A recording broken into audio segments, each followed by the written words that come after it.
একটা দল বিএনপিতে বিভেদ সৃষ্টির চেষ্টা করছে বলে অভিযোগ করেছেন বিএনপির মহাসচিব মির্জা ফখরুল ইসলাম আলমগীর। এ ব্যাপারে বিএনপি নেতাকর্মীদের সতর্ক থাকার ও নিজেদের মধ্যে দ্বন্দ্ব বিভাজন সৃষ্টি না করার আহ্বান জানান তিনি। শনিবার সকালে রাজশাহীর গোদাগাড়ীতে প্রয়াত বিএনপি নেতা ব্যারিস্টার আমিনুল হকের কবর জিয়ারত শেষে এক সমাবেশে তিনি এসব কথা বলেন।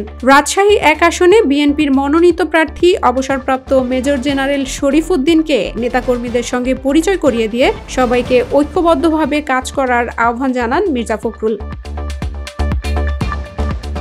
পর্যটন সার্ভিস হিসেবে আনুষ্ঠানিক উদ্বোধন করা হয়েছে প্যাডেল স্টিমার পিএস মাহমুদের। স্টিমারটি প্রতি শুক্রবার ঢাকা থেকে বরিশাল এবং শনিবার বরিশাল থেকে ঢাকা রুটে চলবে। এতে সংযোজন করা হয়েছে আন্তর্জাতিক মানের নিরাপত্তা সরঞ্জাম, লাইফ বোট, ফায়ার সেফটি ও জিপিএস ব্যবস্থা। শনিবার সকালে পুনরায় চালু হতে যাওয়া শতবর্ষী ঐতিহ্যবাহী প্যাডেল স্টিমার পিএস মাহমুদের উদ্বোধন করেছেন নৌপরিবহন উপদেষ্টা অবসরপ্রাপ্ত brigadier general doctor M Sakhawat Hossain.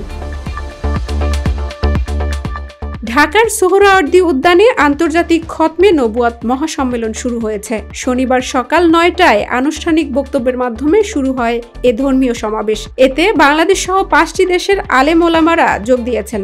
এই সম্মেলনকে কেন্দ্র করে উদ্যানের আশেপাশে নিরাপত্তা ব্যবস্থা জোরদার করা হয়েছে।